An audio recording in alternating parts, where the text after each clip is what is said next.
everybody. We're keeping it rolling today at the Organically Grown Wine Conference and the Organically Grown Wine Grower Network stuff. The coffee group that turned into this thing here today.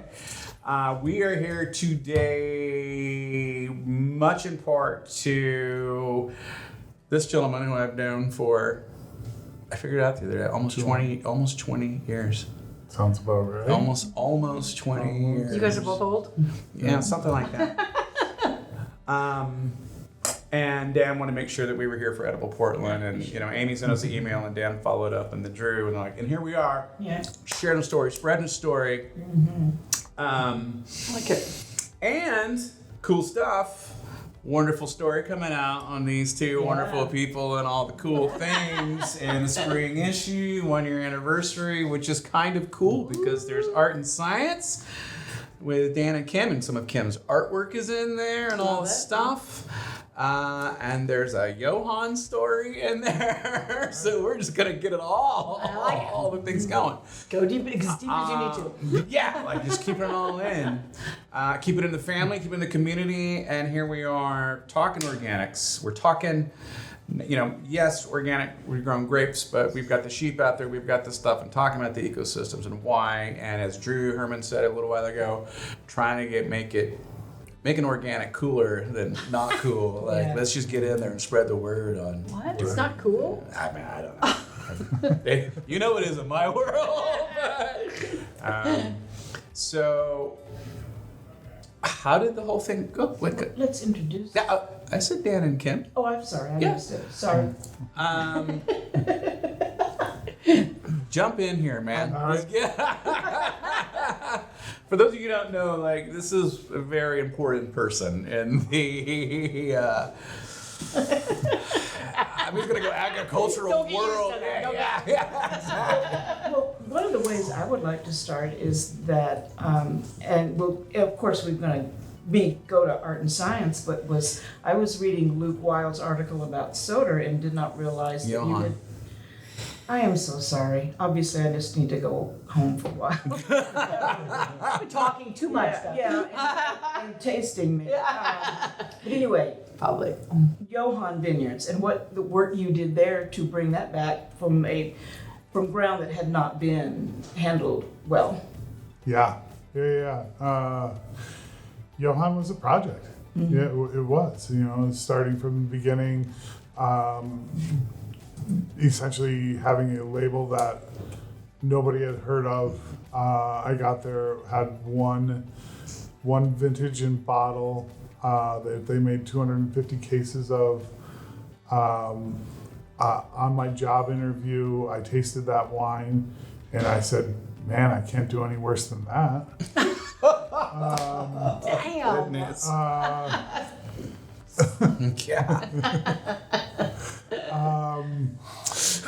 And they still hired him. But I know who was there. So. Vintage number 2 that was made by the same people was gorgeous, although the assistant winemaker made that one, and it was gorgeous and beautiful, and was in barrel when I got there and finished it and put it in bottle.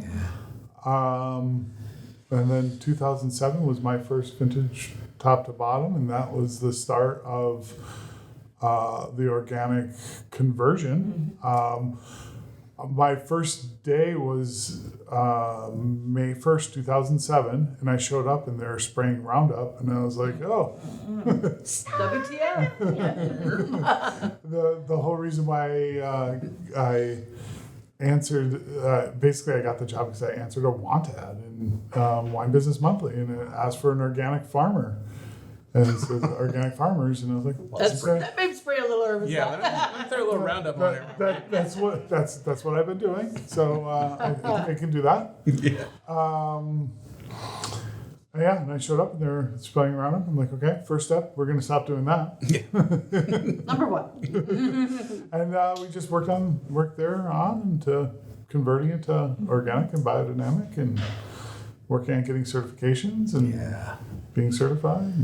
How long does it take to take ground that has been desecrated and turn it into good soil? Yeah.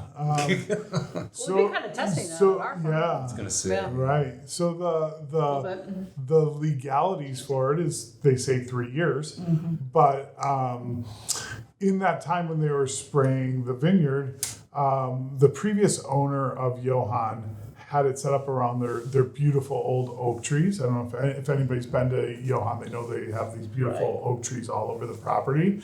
The old owner used to put ropes, basically like little temporary fences around all the oak trees to keep all the workers from parking under the oak trees to create shade because he was afraid that it would create compaction. And so, but if you do that, then you've got to either get in there with a weed eater or mow it down or do something to control the weeds underneath the line. So get cheap, right? Like they do now. And so they, of course they're conventional at the time and lazy, so they're just rounduping and spraying underneath that line. And I could see to that last day I worked at Johann, I could still see the difference of where that line was around one of those oak trees. So we're talking from 2007 to 2020. Yeah. I could still see a difference on So where that 13 line years was. later. That's Visible. Visible. Wow. Visible. Amazing. Yeah. So much longer than you think.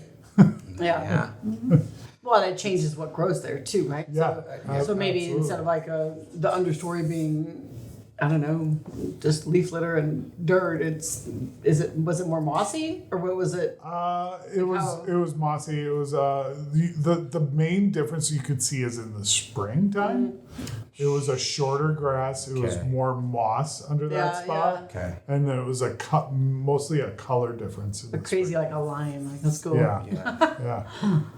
So let's fast forward to when, if you don't mind, unless you've got more on that subject. Yeah. No. Let's fast forward to when you guys met and you decided to have your own vineyard and the story is coming out in the spring magazine. Yeah. So you can hit the highlights. But hadn't you moved on from there to?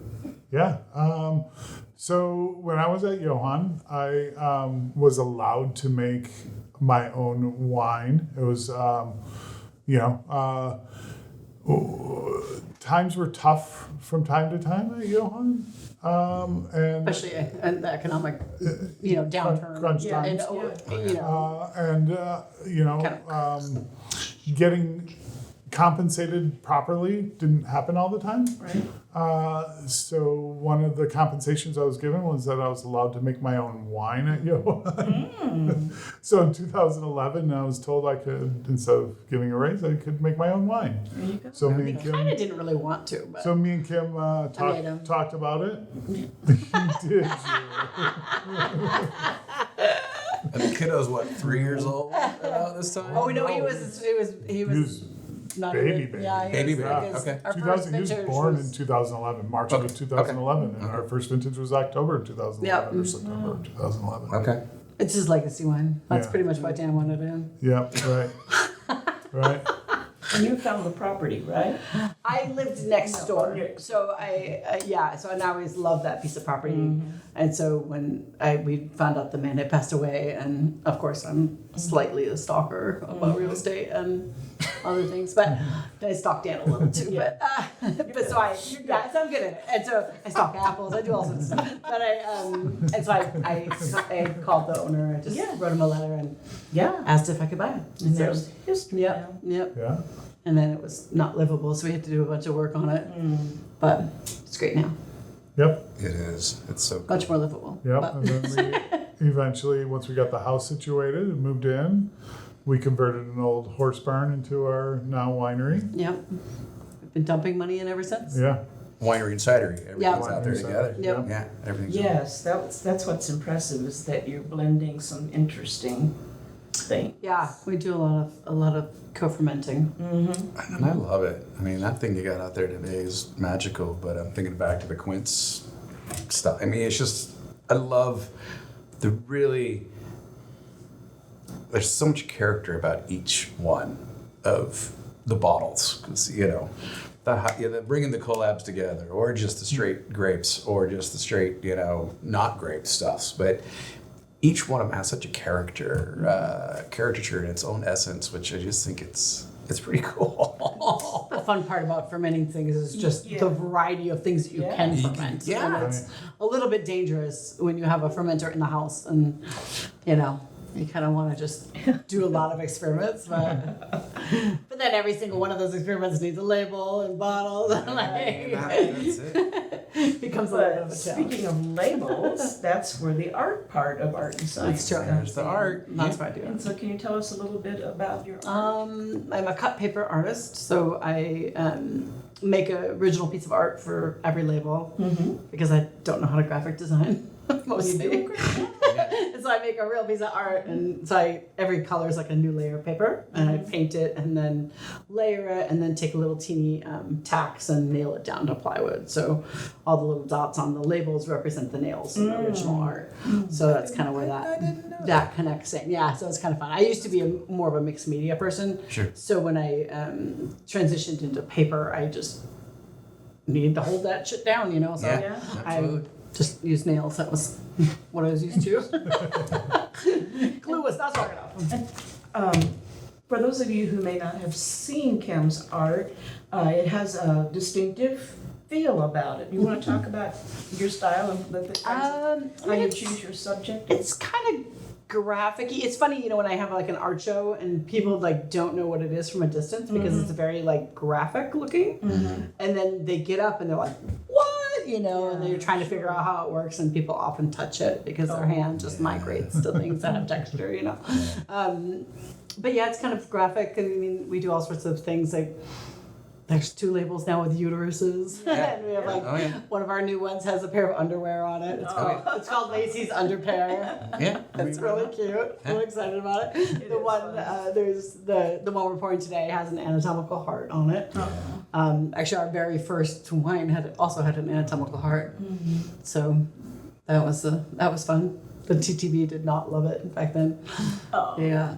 They made us put a disclaimer on. So one of the other funny things that we think is hilarious with our brand is that on the back of every bottle it has a disclaimer, and the reason it has that is because of the TTB forcing us to put a disclaimer on our very first vintage because it was a Syrah. The TTB is the Tax and Trade Bureau, which is the regulatory the label police. They said we were advocating heart health, and that we had to put a disclaimer saying we weren't. So we were forced to do that, and now we think we're just being funny and we're That's fucking with them by putting upside down, it isn't it? Isn't it written upside down? No. Okay. Maybe we were just looking at it upside down. Maybe the label was upside down. It's me. I mean, who knows? Labeling, it could happen. So you guys have mixed the. I'm sorry. I just wanted to get to this. Yes. Okay. Go. Time. Do it. Go. How did we get to here? How did we get to here? How do we get to here? I mean, we got Rob and Drew are awesome people. Yeah, That's how we got here. I love it. There we go. All right, guys. Sweet. A good place to end. Right on Rob and Drew. Dan, do you go to the coffees that? Oh yeah, They're yeah, original. for sure. I try to make them. I'm not. I probably should make more of them, but yeah, I try to make them as much as possible. Cool. Yeah, try to contribute and help out. Newer farmers, or try to contribute as much as possible. Cool. And, there's a lot of farmers that are on this group that have been doing this for a long time and have a lot to share with some of the younger people that maybe are new to organic farming or organic viticulture. And, there's some of us that have been doing it now for 20 plus years. Oh no! Well, it's probably changed a lot, I imagine, Organic because farming. you have like your straight, very conventional style organic, and then you have your much broader organic, Absolutely. which is thinking about soil and integration and I was and all speaking to those that other a things. little Yeah. bit, So when he started, there wasn't the university type level and this and that, and then moving all the way up to And sometimes the universities are very strict about what they will let you do for organic. and then some of the technology for powdery mold, and this like that, like where things have moved. Well, even on top of that, there's different ways to think of organic farming too. Like you can just be what I call conventional organic, where it's you just take your products out that are not organic and replace them with organic products and just keep your mindset the same. Yeah. Or you can have a more ecologically based thought, and you change your whole thought process and you try to make your farm more like an ecology. And this is where I used to be really big into biodynamic farming and I still currently like the philosophies of biodynamic farming, but the philosophies there is that you have a self-contained ecosystem, and you're working on building an ecosystem that cares for itself, and you work harder on building your ecology that's there rather than just I'm farming my grapes. And what do I need to do to protect my grapes? Yeah. You start thinking about what do I need to do to build my ecology that works together to grow the whole system. Yeah, think of it as a systems approach. I mean, when when you said soda earlier, it made me think too about they're one of the first ones I really kind of remember, and this is Tony's legacy. Yeah. And getting the Raptors out there for the this and the that, and then and the talking to Nathan, down at Johan, cutting a hole in the fence so the coyotes can come and get the voles and the moles, Well, maybe not the cougar getting the sheep. The cougar, There's some lines in there. Yes. But all those things, Let's go watch The Lion King. Yeah, let's go watch The Lion King. Well, and sometimes you got to shift the way you do things. Like Bingo, exactly. we don't do chickens all year now because our resident bobcats kept eating them.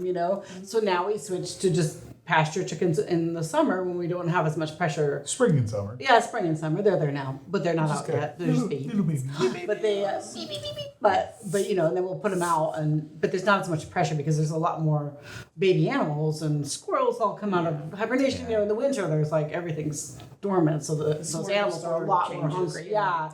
So when it all comes back, we don't really have that pressure. So we switched our system. Instead of fighting the ongoing bobcat issue, or killing the bobcat, which is what a lot of people do. You just work with it. Right, because we still wanted that influence of having birds on the property. Yeah. Well, that's it. I mean, it's their world. Right, We showed up. We're the dicks. We showed up. Exactly. It's their jam. It's like, come on. I was just going to say, we really appreciate you guys being here and talking to us. And I know that there's more going on in this conference that you guys want to be part of, so I don't want to keep you too long. Is there one thing that you haven't said that you would like people to know? Ooh.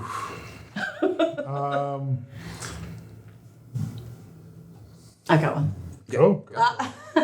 That there's also a difference between its organic farming and ecosystem farming, but also in the winemaking side.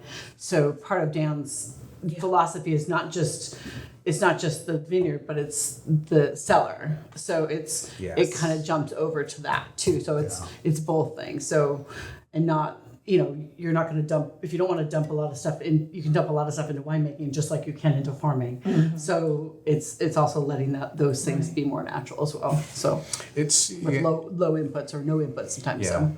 And what lives in the winery, yeast and stuff. Yeah. Yeah. Paying attention to what.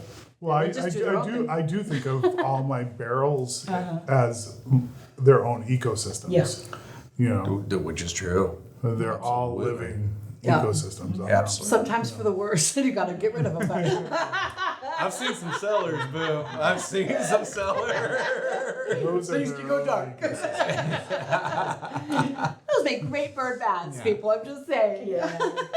Remember, I spent half my life in Burgundy. I've seen some things. I've seen some But maybe that things. creates some magic in there that you just don't know about. You know, I kind of feel that way, Yeah, to be honest yeah. with you. It's know. cool. I remember going to lean up against the wall, and I thought it was the dugout, the gravel, and it was like, no, that was about, I don't know, a couple centuries of cobwebs with dust on it. Look at that. Would you look at there? With a handprint. Terroir, here we go.